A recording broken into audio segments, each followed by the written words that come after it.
Hey everybody, CD here in my backyard. I'm going to do a video for you today.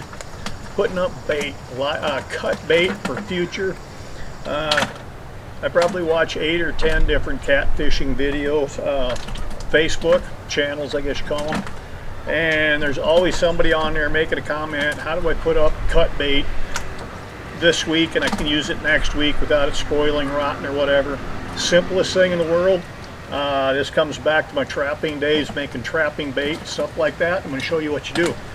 First of all, you want containers like this, quart jars or something. You're going to start doing this, pretty soon you're going to start paying attention what kind of containers the product you buy at the stores, coffee, anything comes in.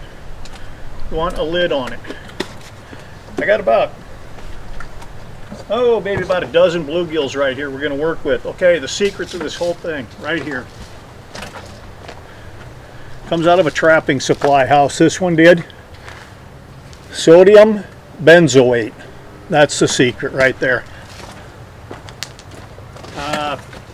You go through the stuff in your kitchen, start reading labels. You'll see at the bottom of some of them, sodium benzoate added to preserve freshness. That's what you're doing, preserving freshness. This stuff will last 6 weeks, 2 months. Keep it refrigerated, lasts a long, long time. Let's use this one here. Stuff just looks like maybe salt you'd put on your driveway, little, not quite that coarse. We're gonna 3, that's just a teaspoon, plastic teaspoon. We're gonna put 3 of them, maybe a little more. And we're gonna fill it up. This is just tap water, nothing special. Fill it about 1/3, and you want to dissolve it. God damn, I got the lids backwards. Oh well.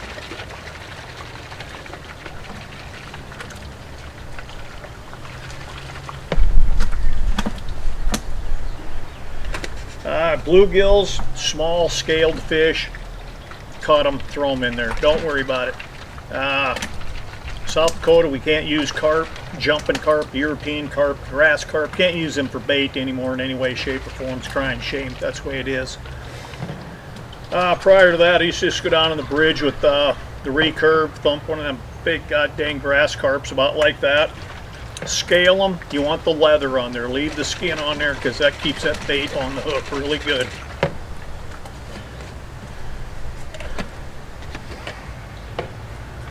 Get her dissolved down good and just start cutting. I don't do much with the tails, so I'm just gonna maybe put them in the garden. That size that size gill right there, not palm size. I'm just gonna make 2 baits out of it, the head and the rest of it.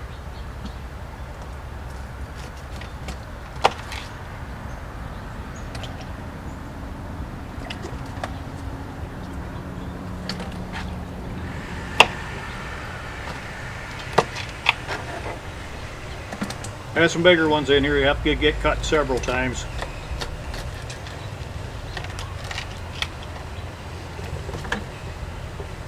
Right there, fresh. Put that in the hook, throw it out in the water. Nothing better than that. This stuff here will keep that in that condition a month, 6 weeks, 2 months. If you don't have time to get it used up, you can't get out on the water.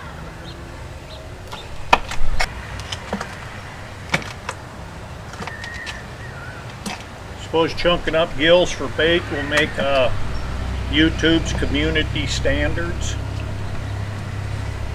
Like I say, when we could use the carp, less than 2 miles from my house down there on a bridge, pop the big Asians, cut them up in this stuff.